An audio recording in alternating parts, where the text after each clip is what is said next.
Our guest in today's episode is Ugandan sports journalist Usher Komugisha.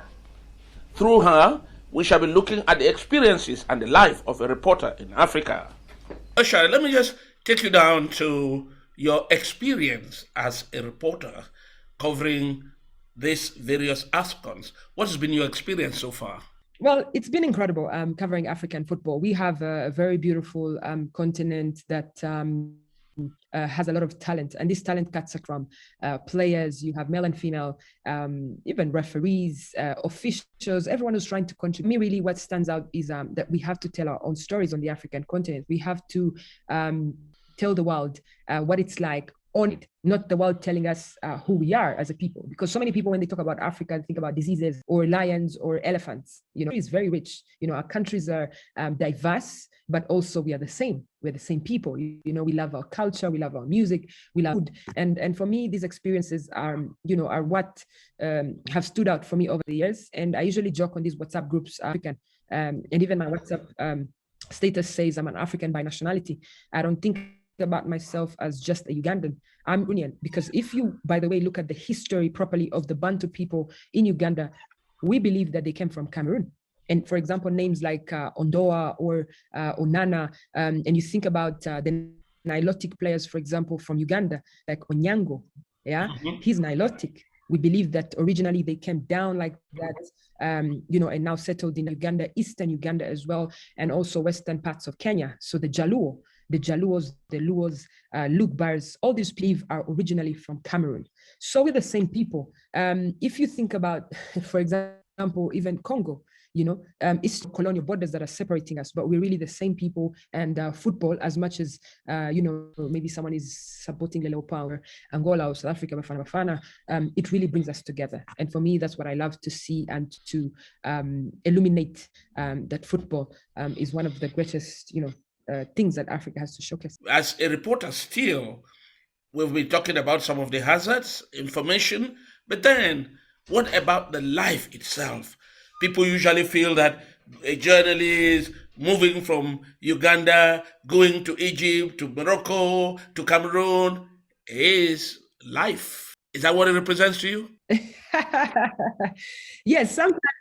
Yes. Sometimes, people are asking me, oh, you're always on the move, blah, blah. But I tell them that I actually have than you do. Because if I travel and go to Cameroon maybe for a week, when I come back, I'm going to rest for about 10 days.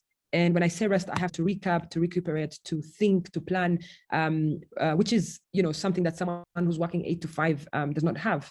They're always busy. When they come back from work, they're tired. But for me, I also, I love traveling because I want to learn about Africa. When I said about the Chan to Douala, spent, what was that, 3 weeks in Douala, got to learn about the people of Douala. What do they eat? What music do they listen to? Which sort of people are they, And also went to Limbe and Bouai and to understand, okay, this is the English-speaking part of Cameroon. Then go to Yaoundé and learn about Yaoundé. And I look forward to seeing the other cities, Sam and Garua. So you covered Shan, you went back home. What did you take back home professionally and as an impact on your life? What did you take back home? Well, honestly, I learned that it's very important for you to be open-minded because coming from Uganda, Uganda is so for us, it's always 21 degrees. We can't relate, with the hot, maybe winter or have the rainy season, but it's always really 21. It's always 23 or maximum 25 centigrade. Yeah. So in Douala, it was humid. Ooh la la. I couldn't imagine staying in 3 weeks, but I had to adjust and know that, okay, you need to relax during the day. You can leave and go to the stadium at 5 p.m. And then, cover at that time, at least, the weather would have changed a little bit, but also really to be open-minded and to say, okay, I'm going to eat saltfish tomorrow. I will change and eat something else. This is what Cameroonians like to do. I can eat with my hands. There's no problem. No one is going to, you're a journalist, you're on TV, you must not eat with your hands. No. Just, fall in and learn all these things. But really also Douala is a big city keeping, and there's a lot of traffic. So you have to budget your time. If you know that you're going to the stadium and it's about an hour away and you need to be there at least an hour before the game, so you start moving at least 4 hours before the game.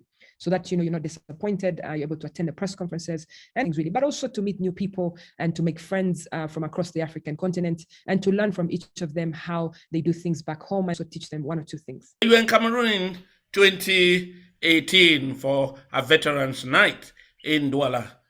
Memories? Yes, very good memories. First of all, thank you very much for inviting me to La Nuit de Vétérans. It was time to come to Cameroon, and pleasant surprise to be in this great nation. I know that you appreciate Cameroon, but as for me, who, as I told you before, I had never experienced my country play at the AFCON until 20. And to know that I came to a country, that produced Roger Milla, Rigobert Song, Samuel Eto'o, Jeremy. These are names that are very powerful, that resonate across the African continent. And you won't believe it. One day I was in a taxi, this is 2017, in Casablanca, in Morocco. And I asked, the driver, who's your best footballer in Africa? The guy confidently told me, what? Is there a better footballer than Roger Milla? I said, oh, wow. And Yes. here you were in Douala face to face with Milla. There I was in Douala. Thank you very much. Face to face with Milla on your invite on his birthday. That was absolutely incredible. I can never forget that. When I sent the picture to my mother, she said, what? That is Roger Milla? Yeah, we used to, talk about him. He's a legend, blah, blah, blah. So you can see it's really resounding to know that you guys as Cameroon have produced some of the best footballers in the world, not just in Africa. And of course, meeting a legendary goalkeeper, Joseph Antoine Bell. Yes, Joseph Antoine Bell, obviously one of the most intelligent footballers I have ever met. And I say this because I know that Cameroon has produced some of the greatest goalkeepers on the African continent, and so has Uganda. And I've had conversations with some of the greatest goalkeepers who respect him so much. And obviously, good to put face to name him and a little bit ask him a small rivalry there with Thomas Nkono. But yeah, it was good to meet Joseph Antoine Bell. He's a great person and great football player, a goalkeeper, and a legend. And really that you celebrated him, you celebrated all the others that you brought to La Nuit de Vétérans. Thank you so much, Banjamo, for organizing this event.